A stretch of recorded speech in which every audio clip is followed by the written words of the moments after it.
women need supervision. Yani waangaliwe apart from kuchungwa, kupewa vitu za bure venye wanapenda wakuwe monitored. Wanakuwa monitored like kila time. I trust you. Why?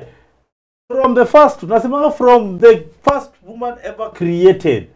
Lack of supervision is the reason why we are wearing clothes. Sasa tukiko tunatembea kwa hii dunia uchi venye Adam na Eve walikuwa wanatembea. Sasa Eve alienda kutangatanga, Adam amezubaa. Ametulia tu mahali.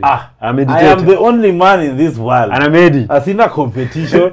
Bibi yako huko anatafuta competition yenye hata iwezi nyoka. Kai. Siko jua hiyo kinakuja hivyo. Huko inakuja hivyo. Hiyo ni false line. Lack of supervision. Sasa zile Eve alikuwa na have a conversation na the serpent. Adam hakukuwa hapo. Yeye ameenda kuconvincewa kadanganywa venye anasema mwanamke atadanganywa na alikuwa tu sawa na huyu mwanaume wake mwenye ako uchi. So beautiful. Yaani wakisikia tu word beautiful. Baka kamwambia na unajua venye wanasemanga ati women wanapenda vitu ya kusikia. Ati Eve unaona ile forbidden fruit ukikula hautakufa. Hakuna kifo. Hakuna. Na wanawake wenyewe utakufa. Wanawake wengi wanaogopa kukufa. Hautakufa. Hiyo ni wisdom kwanza.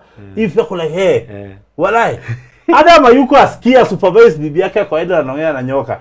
Ndio bibi akakuja na yeye akaambia Adam, wewe fungua mdomo. Kwa ukijua si atu kufanya makosa. Unajua mbona Mungu anatuchapa viboko mpaka leo. What was punishment ya Adam ilikuwa nini?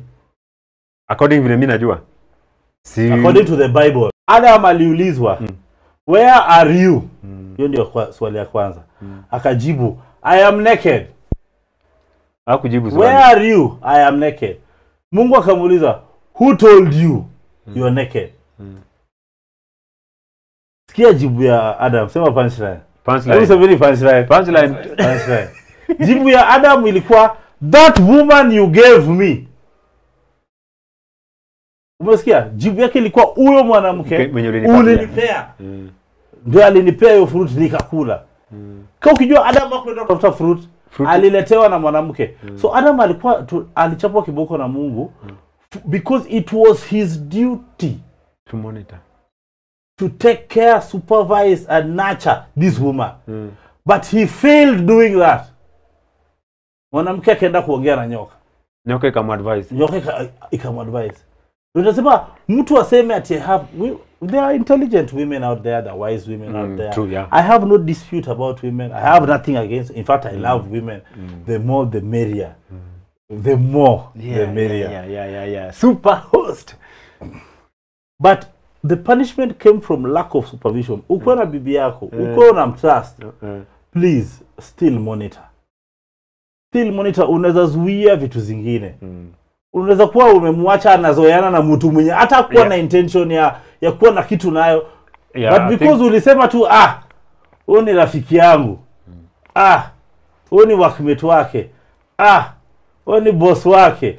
Any person who has it sick in the head akisema ati I trust her. Hapana. Women are the most vulnerable human beings. Ushinda hata mwanaume. There's a Luo community wenye wanasemanga kikupata na bibi yake watakuvunja, wakuvunje, wakukatekate, waslap bibi, wamwambie usirudie tena. There's an elderly man around 60 years aliniambia hivyo. Nikauliza mbona? Akaniambia unajua mwanamke akili yake kwangi mzuri anaweza danganywa. Ni kama juzi mwingine hapo nimepost amekuwa faithful for 16 years. Alafu ati I've met this guy on Facebook but hata tujai kutana. I feel like I'm in love. And he's younger than me. 16 years umekuwa tu vizuri alafu umefeel uko in love na udiji yako kwa inbox yako. Sasa DJs